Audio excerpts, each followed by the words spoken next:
जय हिंद दोस्तों, एक बार फिर से स्वागत है आपका हमारे चैनल पे। आप यहाँ पर हिंदी साहित्य का कोर्स पढ़ रहे हैं जो यूपीएससी, बीपीएससी और यूपी पीसीएस तीनों के लिए बड़ा महत्वपूर्ण है। अभी जो हमारा चैप्टर चल रहा है उसका नाम है स्कंदगुप्त। आप और चैप्टर हमने आपको करवाए हैं जो आप प्लेलिस्ट में जाके देख सकते हैं। सारे चैप्टर हम क्वेश्चन और आंसर के फॉर्म में कर रहे हैं। हम आपको क्वेश्चन आंसर लिखवा रहे हैं जो आपके एग्जाम्स में आ सकते हैं, ठीक है। क्योंकि हिंदी साहित्य एक स्टैटिक विषय है, इसलिए यहाँ पर करंट अफेयर तो कुछ भी आता नहीं है। तो अगर आपको वीडियो अच्छी लगे तो आप आगे देखें और अपना सुझाव जो है वो हमें ज़रूर दें। अभी जो हमारा चैप्टर चल रहा है वो स्कंदगुप्त नाटक है, ठीक है। 2-3 सालों से इससे कोई भी प्रश्न नहीं पूछा है, तो पूरी संभावना है कि इस साल इससे आपसे कोई भी प्रश्न पूछा जाए। आज का हमारा प्रश्न है कि स्कंदगुप्त ना तो सुखांत है और ना ही दुखांत है, ये प्रसादांत नाटक है, स्पष्ट कीजिए। आगे बढ़ते हैं तो सबसे पहले प्रश्न समझाते हैं कि वो पूछना चाह रहा है कि जो नाटक होते हैं ना वो दो तरह के होते हैं। ना तो या तो नाटक का जो अंत होगा वो सुखांत होगा कि एक्टर की हीरो को हीरोइन मिल गया, सब चीज़ें बढ़िया हो गई, इसे क्या कहेंगे, इसे हम कहेंगे सुखांत, जैसे कि साउथ की पिक्चरों में होता है। या फिर नाटक जो है वो दुखांत हो सकता है, जैसे कि हॉलीवुड की मूवीज़ हो गई आयरन मैन, जहाँ पर एंड में आयरन मैन जो है वो मर जाता है। तो यहाँ क्या होता है, यहाँ दुख होता है। क्यों? क्योंकि जो हीरो है ना वो मर गया। तो दो तरह के नाटक होते हैं।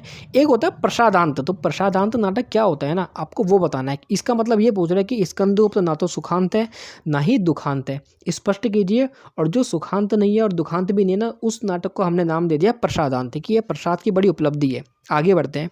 नाटक को अंत की दृष्टि से दो प्रकार का माना गया है। पहला होता है सुखांत और दूसरा होता है दुखांत नाटक।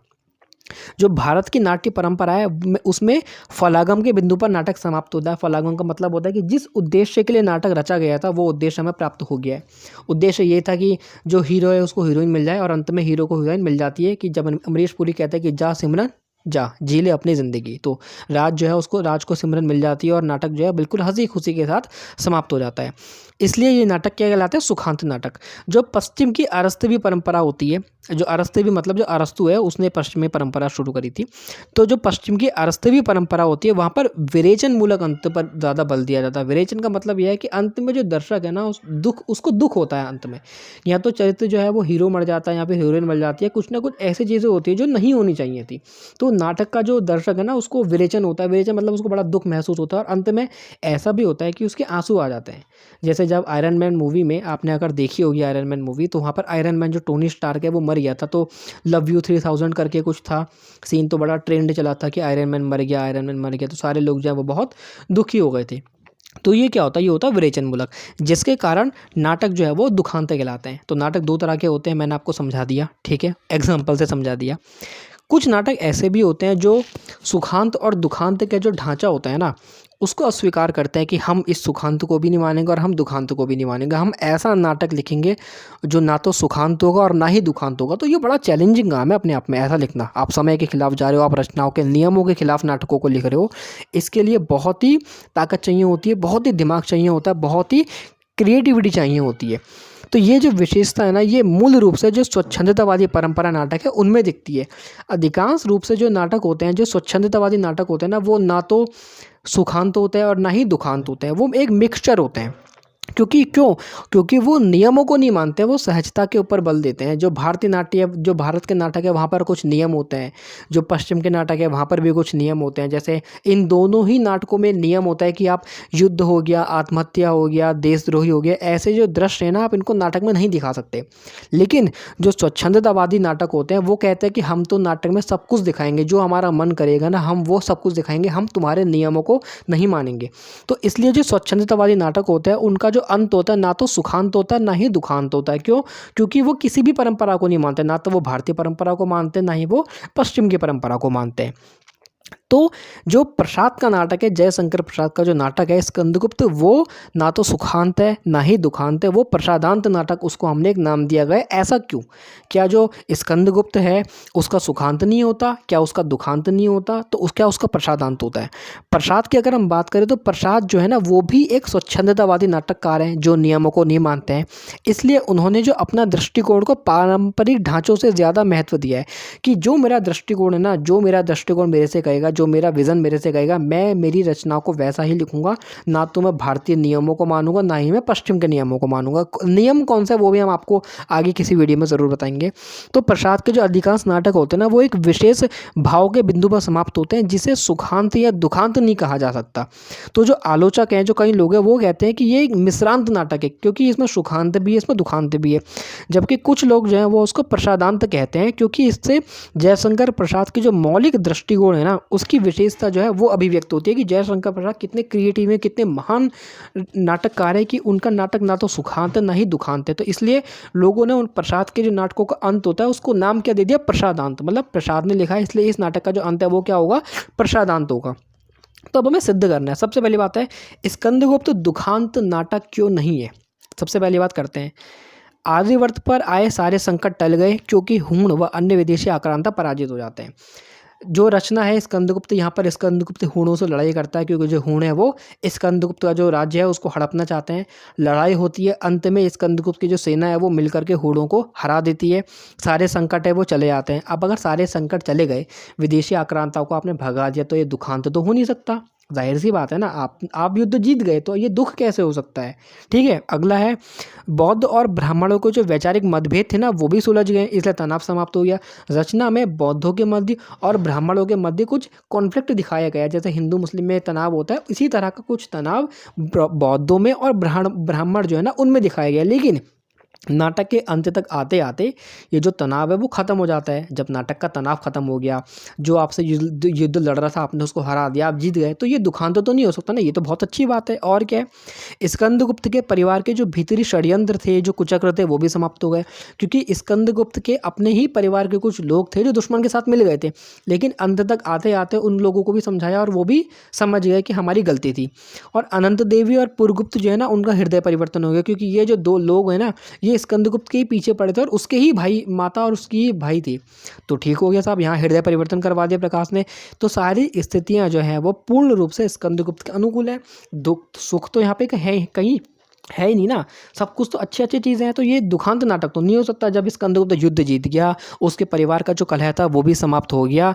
इसके अलावा जो बौद्ध और ब्राह्मणों के वैचारिक मतभेद थे वो भी समाप्त हो गए। तो भैया हम इसको दुखांत नाटक थोड़ा ना कहेंगे, सारी चीज़ें अच्छी अच्छी हुई हैं जैसा होना चाहिए। तो अतः ये दुखांत नाटक नहीं है। अब अगर ये दुखांत नाटक होता तो जो नायक स्कंदगुप्त है वो युद्ध में पराजित हो जाता, मारा जाता या फिर सफल नहीं होता, लेकिन ऐसा तो कुछ हुआ नहीं। तो इस नाटक को हम दुखांत नाटक तो नहीं कहेंगे। तो एक सेकेंड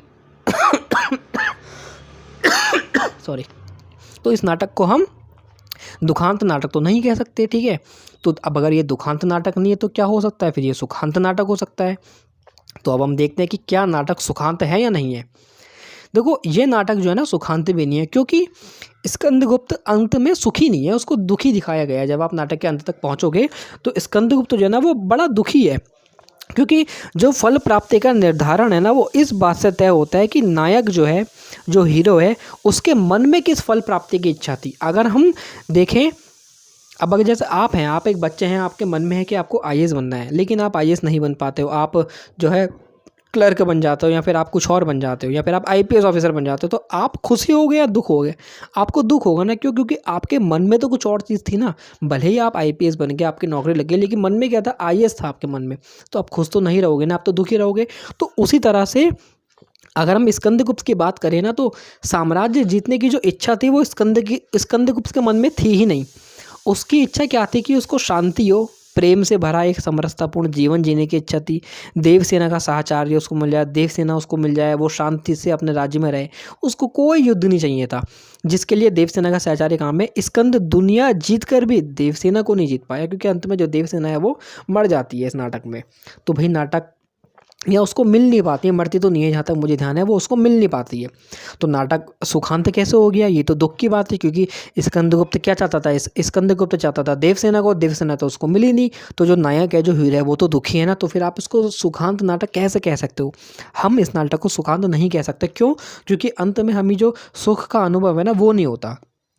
तो स्कंदगुप्त का जो नाटक का जो अंतिम संवाद है, वहाँ पर वो स्वयं को बहुत ही अकेला महसूस करता है। तो ये सुखांत तक ही नहीं बल्कि दुखद छाया महसूस होती है। तो इसका मतलब दुखांत नाटक है, दुखांत नाटक भी नहीं है ना ये। तो ये जो नाटक है ना तो ये सुखांत नाटक है, ना तो ये दुखांत नाटक है। इस नाटक का जो अंत है वो है प्रसादांत। कैसे है वो आपको बताता हूँ। स्कंदगुप्त का जो अंत है ना वो सुख और दुख का मिश्रण है, ये कहना भी पर्याप्त नहीं है, क्योंकि इसके पीछे प्रसाद की जो जीवन दृष्टि है ना वो सक्रिय है, जो शैवाद्वैतवाद या आनंदवाद से पैदा हुई है। और अभी मैं आपको पैराग्राफ पढ़ता हूँ, फिर आपको इसकी एक्सप्लेन करता हूँ। क्योंकि इस जीवन दृष्टि के अनुसार सुख और आनंद जो है ना समानार्थी नहीं होता है। आनंद सुख और दुख दोनों से परे होता है। स्कंदगुप्त को ना तो सुख मिलता है, ना ही दुख मिलता है, और ना ही उसको अंत में आनंद मिलता है, जहाँ जीवन की क्षणिक उत्तेजनाएं शमित हो जाती हैं और मनुष्य समरस स्थिति में पहुंचकर असीम शांति का अनुभव करता है। प्रसाद के साहित्य में लगभग हर रचना जो है ना वो इसी अंत पे समाप्त होगी, क्योंकि प्रसाद वास्तविक रूप में क्या चाहता था? प्रसाद वास्तविक रूप में चाहता था देवसेना के साथ रहना। कौन सा रहना? एक दोस्त की तरह रहना, एक सहेली, एक मित्र की तरह रहना। और ये जो आनंद था ना वो उसको मिल नहीं पाता। तो इस वजह से इस रचना को ना तो हम सुखांत कह सकते हैं, ना ही हम दुखांत कह सकते हैं। इसके पीछे का जो पूरा दृष्टिकोण है वो क्या है? प्रसाद का एक दर्शन है, जिसको कहा जाता है शैवाद्वैतवाद या फिर आनंदवाद। शैवाद्वैतवाद या आनंदवाद का जो दर्शन है वो ये कहता है कि जो सुख और आनंद होता है ना वो एक जैसा नहीं होता। सुख एक अलग चीज़ होती है, आनंद एक अलग चीज़ होती है। सुख आनंद जो होता है ना वो सुख और दुख दोनों से ही परे होता है। और इस रचना में जो स्कंदगुप्त ना तो उसको सुख महसूस हो रहा है, ना ही उसको दुख महसूस हो रहा है, ना ही उसको आनंद महसूस हो रहा है। इसलिए हम इसको ना तो सुखांत नाटक कह सकते हैं, ना ही दुखांत नाटक कह सकते हैं। शैवाद्वैतवाद दर्शन ये कहता है कि जब एक वक्त के बाद आपकी जो सारी समस्याएं होती हैं, सारा जो उत्तेजना होती है ना वो थम जाती हैं, वो रुक जाती है। लेकिन ऐसा स्कंदगुप्त के साथ में नहीं होता है। तो इसलिए ये जो नाटक है ना वो ना तो सुखांत है, ना ही दुखांत है। ये क्या है? एक प्रसादांत है। अगर हम कामायनी देखें, जो जयशंकर प्रसाद की रचना है, चंद्रगुप्त है, वो भी इसके उदाहरण है। देवसेना का अंतिम कथन है कि सब क्षणिक सुखों का अंत है, जिसमें सुखों का अंत ना हो। मतलब सब क्षणिक सुखों, जो ये सुख है ना ये बहुत ही छोटे मोटे सुख है, इनका अंत हो, लेकिन सुखों का अंत ना हो। जो वास्तविक सुख है ना, जो वास्तविक आनंद है, उसका कभी अंत नहीं होना चाहिए। इसलिए सुख करना ही नहीं चाहिए। ये जो दृष्टिकोण है ये भी इसी का सूचक है, जिसमें क्षणिक और उत्तेजक सुखों के स्थान पर सुख और दुख से परे हो जाने वाली जो शांति है ना उसके ऊपर बल दिया जाता है। और इसी अर्थ में इस नाटक को प्रसादांत नाटक कहा जाता है, जो कि उचित ही है। तो ये इस नाटक की एक्सप्लेनेशन थी। अगर आपको कोई भी समस्या हो, कोई आपका समाधान हो, सुझाव हो, तो आप हमें कमेंट बॉक्स में कह सकते हैं। आपकी ज़रूर मैं उसका उत्तर देने की कोशिश करूँगा। और इनका रिवीजन करें अच्छे से और प्रॉपर नोट्स बनाएं। और आप और भी काफ़ी वीडियोज़ हैं जिनको आप हमारी प्लेलिस्ट में जा कर के देख सकते हैं। ठीक है, थैंक यू सो मच।